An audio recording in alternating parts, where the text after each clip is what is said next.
За тэр тариалан эрхлэх сан, жидүү, мэдүү энэ төр гэдэг бол тэгэхээр сайн санааны үүднээс гарч ирсэн одоо санаачлагууд тариалан эрхлэх сан гэдэг одоо ингээд ургас мургацаа гаднаас гоохгүй ингээд авдаг бол ингээд их л гоё юм. Тэр жижиг байгуулагдсан зүйл. Жидүү гэдэг бол адилхан шүү дээ. Жижигдэн өндрөө хөгжүүлдгүүр дан ганц одоо энэ том компаниудын хүчээр явдаг ямар ч эдийн засаг байхгүй. Энд чинь нөгөө нэг сул орон зайг ингэж эзэлж өгч эдийн засаг чинь бүрэн бүтэн болдог. Хамгийн гол орлого нь тэр том компаниудаас ихтэй жижигдэн үйлдвэрүүдээс ордог жишг байна шүү дээ. Тэгээ энийг ингээд хөгжөө дэмжиж ингээд явуулъя гэдэг юм одоо ингээд ямар завхрал руу орж байгааг харж байна шүү дээ. Жидүү гэхлээр огмор санагдаж байгаа юм.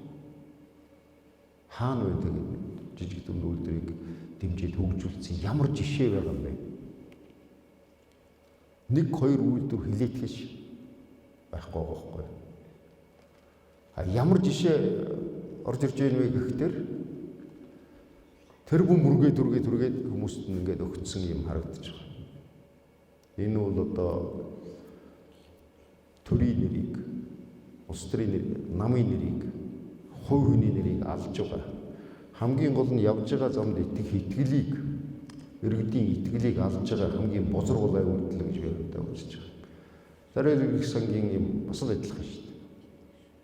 Эхлээлийнхээ явжсэн тэгээ сүүлд нь дуулдах нь. Ерөөсөө тэгэл танил талтай юм уу? Эсвэл магадгүй зарим хүмүүсийн хэлж байгаагаар өгсөн шургуулсан тэдний хувийн буцаагаад чамд өгчих шүү гэдэг юм арга явж байгаа юм бол тэгээд ингээд бидний хийж байгаа юм чинь утга учиргүй болж эхэлж байгаа юм. Ерөөс тэгж асуудаг л да яагаад одоо Монгол улс баян байж яагаад ингээд ядуу амьдрах юм бэ гэж. Би бол их олон учир шалтгаан байна гэж хардаг. Яагаад ийм бэ? Өгөгдөхүн сайн байж яагаад ингээд бодит байдал. Маш олон юм ярьж байна.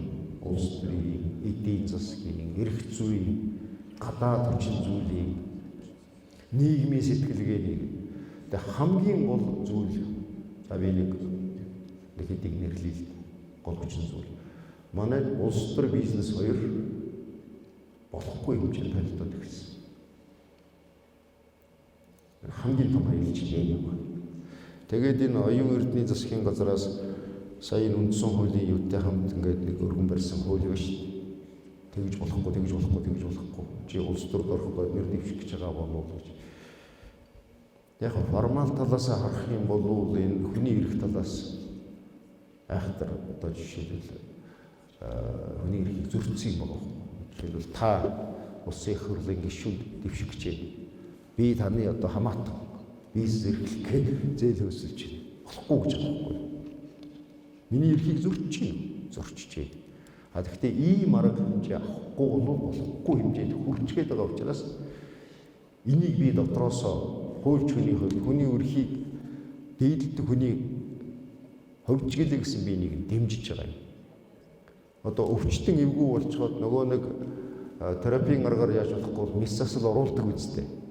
Энэ мис засал нэг хэсэг ингэж явахгүй бол горгүй юм байна. Ингэжээж улс төр бизнес хоёрыг салгахгүй бол улс төрийн бизнесийн нэг салбарыг ойлгоцсон улсууд дэндүү олон болоод сонгогдож байгаа гишүүдийн дотор энэний хувийн чинь бол арай хэтэрсэн байна. Чулуухан л хэлгээд. Тэгээд төрийн ажил яваад байгаа юм уу? Хувь хүн эсвэл хэсэг бүлгийн бизнесийн сонирхол нь яваад байгаа юм уу? Ялгагдахаа байсан.